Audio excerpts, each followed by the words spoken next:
মুর্শিদাবাদের সংখ্যালঘু ভোটার অধ্যুষিত বিধানসভা লালগোলা বিধানসভা, কিন্তু এই লালগোলা বিধানসভা এখন তৃণমূল কংগ্রেসের মাথা ব্যথার কারণ হয়ে দাঁড়িয়েছে। একসময় কংগ্রেসের গড় ছিল মুর্শিদাবাদ, কিন্তু 21-এর ভোটে কোনো কেন্দ্রে তারা জিততে পারেনি। দাপট দেখায় ঘাসপুর। 24-এর লোকসভা ভোটের নিরিখে মুর্শিদাবাদের লালগোলা এগিয়ে কংগ্রেস, 21-এর ভোটে জিতেছিল তৃণমূল। গত 2024 সালের লোকসভা অনুযায়ী লালগোলা বিধানসভায় পিছিয়ে পড়েছিল তৃণমূল কংগ্রেস। এই বিধানসভায় 14,000-এরও বেশি ভোটে লিড পেয়েছিল জাতীয় কংগ্রেস। মুর্শিদাবাদের মাটি কংগ্রেসের ঘাঁটি, লালগোলার মাটি কংগ্রেসের ঘাঁটি। তৃণমূল কংগ্রেস মুসলিম সম্প্রদায়কে শুধুমাত্র ভোট ব্যাংক হিসাবেই দেখেছে, তাদেরকে দুধেল গায়ে হিসাবেই দেখেছে, তাদের কোনো উন্নয়ন করেন। তৃণমূল কংগ্রেস মমতা ব্যানার্জিকে, তিনি এনআরসির সময় যেমন মানুষকে ভয় দেখিয়েছিলেন, তিনি আতঙ্ক সৃষ্টি করেছিলেন। 21-এর ভোটে লালগোলায় কংগ্রেসের প্রাপ্ত ভোটের হার ছিল 24.77%। 24-এ তা বেড়ে হয় 43.96%।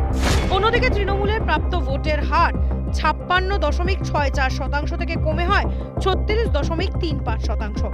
প্রত্যেকটা জায়গাতে কিছুটা গোষ্ঠীদ্বন্দ্বের প্রভাব পড়ে।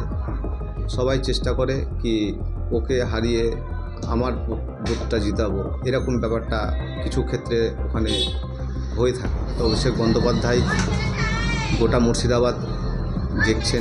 সংখ্যালঘু অধ্যুষিত এই লালগোলা বিধানসভার সংখ্যালঘু সাধারণ মানুষরা শাসকের বিরুদ্ধে রীতিমতো ক্ষোভ প্রকাশ করছেন। শাসক দলের প্রতি ক্ষুব্ধ অটোমেটিক যে প্রতিশ্রুতিগুলো দিয়েছিল লালগোলার বুকে, এই কারণেই আপনার তৃণমূল পিছিয়ে যাবে। এমএলএ এমপি আমাদের কোনো কাজ করেনি।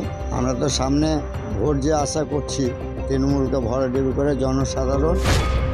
এদিকে লালগোলার সংখ্যালঘু প্রধান লালগোলা নিয়ে বিজেপিও আশাবাদী। 21-এর তুলনায় 24-এ তাদের ভোট বেড়েছে।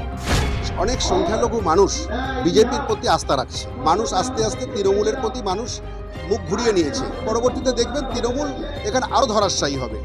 এখানে যেই জিতুক না কেন, হয়তো তৃণমূল আর আসবে না ফিরে লালগোলায়। সামনে 2026-এর বিধানসভায় 77.3%-এর বেশি সংখ্যালঘু অধ্যুষিত এই বিধানসভায় সংখ্যালঘু সাধারণ মানুষরা কাকে ভোট দেবে সেটাই এখন দেখার বিষয়। মুর্শিদাবাদ থেকে সৌমিত্র দাস, রিপাবলিক বাংলা।